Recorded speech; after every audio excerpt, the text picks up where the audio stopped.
You know, Ash Wednesday for me this year is a remarkable holiday. Not holiday, but a remarkable thing. And so I'd like to share with you today the Ash Wednesday meditation that was supposed to be done on Wednesday night, but due to the ice and the storm. But it is a message from my heart that I'd like to share with each one of you, because indeed you have been the hands that hold ashes. I owe a great deal of gratitude to Jan Richardson for not only the title of this meditation, but for the theme of it. She writes about her husband who dies and is cremated, and how she can't bring herself in the grief to keep his ashes. And she prays about who she can entrust the ashes of her husband to. And she eventually entrusts those ashes to her brother. In reading this story, I could not help but think of my wife Priscilla's ashes as we prepared to scatter them over the ocean waves that she loved so dearly. It has been over a year since I lost the love of my life, but somehow Ash Wednesday and Lent causes me to reflect a little bit deeper than I ever have. Because there are questions that still ache. Questions that probably will have no answer on this side of life. And so I'm learning daily to entrust my spirit and my soul into the hands of the one who holds ashes, and in the mystery of his love and care. I don't think that I will ever be able to find words adequate enough to thank the community of faith here at St. Francis for the way that you have allowed me to entrust the ashes of my beloved Priscilla into your hands. Your hands have indeed been the hands that hold ashes.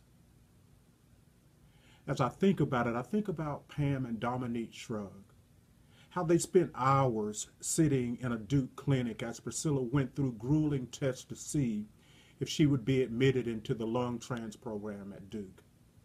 Dominique and Pam, yours were the hands that hold ashes.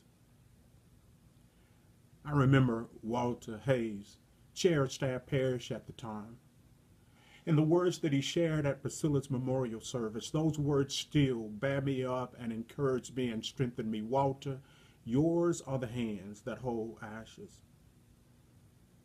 I remember the staff and how on the memorial service they walked down the aisle of Soapstone United Methodist Church carrying their flowers to place in the resurrection cross.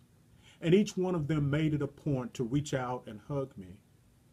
And I particularly remember reaching up to hug Garrett.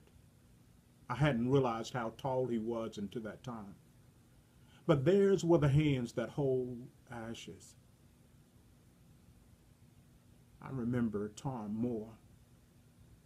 In just a casual conversation, I was speaking about the need of a boat to be able to carry Priscilla's ashes out into the ocean and scatter them on the waves that she loved so dearly. And before I knew what was happening, Tom had already secured a boat, and not just any boat, but a big boat. He even secured a room for my family to stay during that weekend. Tom, yours are the hands that hold ashes. I remember Jerry Brandt, who gave me a simple book by James Miller entitled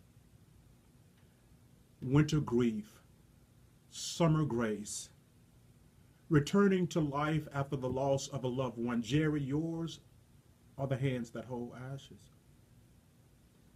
I remember Norma Mills and Layla Browler and Sherry Hayes, how they would corner me time and time again and eventually help me order our lives and my life as a caregiver. Yours are the hands that hold ashes. I remember the countless people who stayed and sat with Priscilla and even transported her as I did work here at the church. People like Bob Trepnell, Elaine Kuhn, Chris York, Carol Mason, Jeanette Cooper,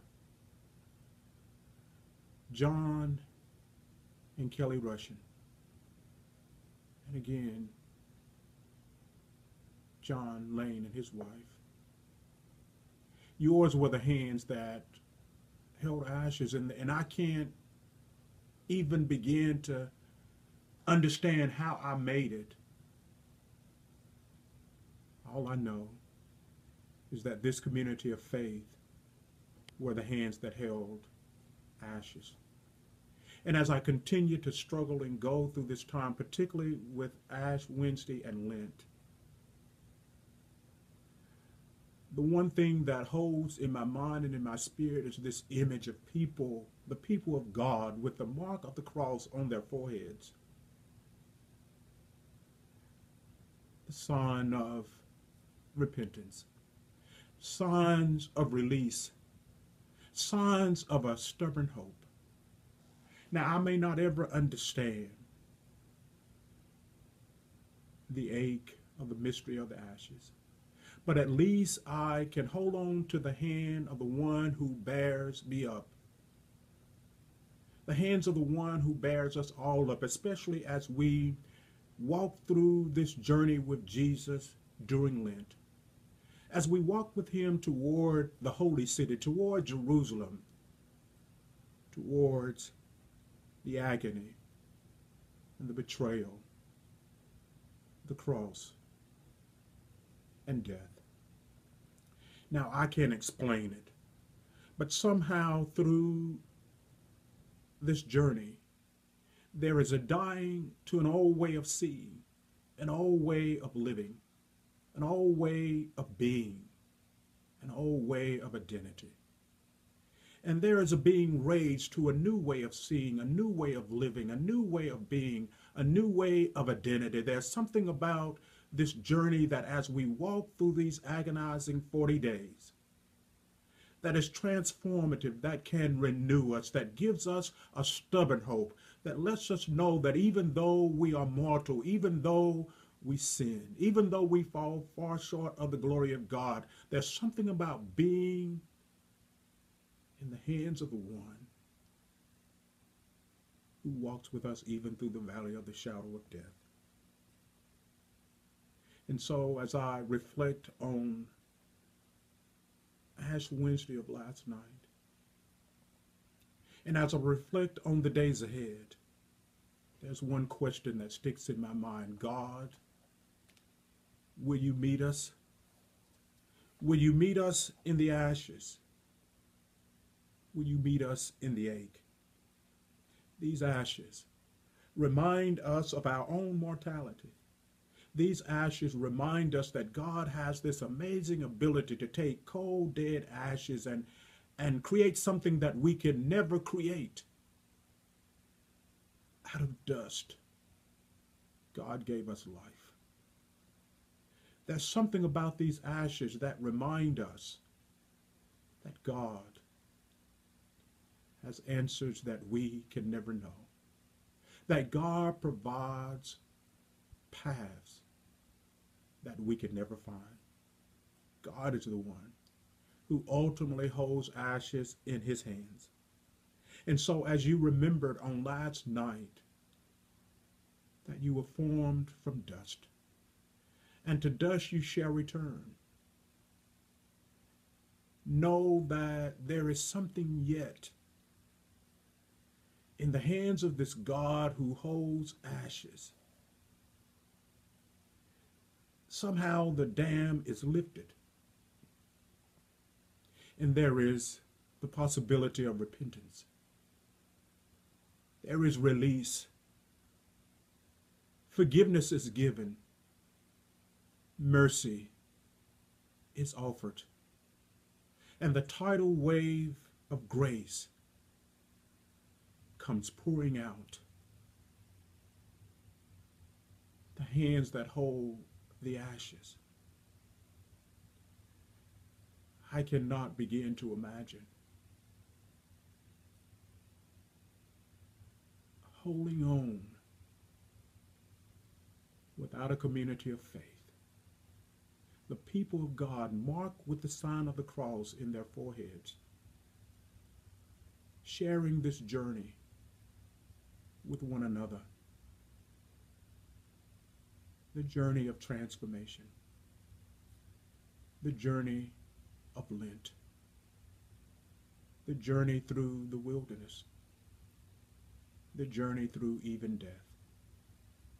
The hands that hold the ashes, that give us the courage to say with David, even though I walk through the valley of the shadow of death, I will fear no evil, for thou art with me.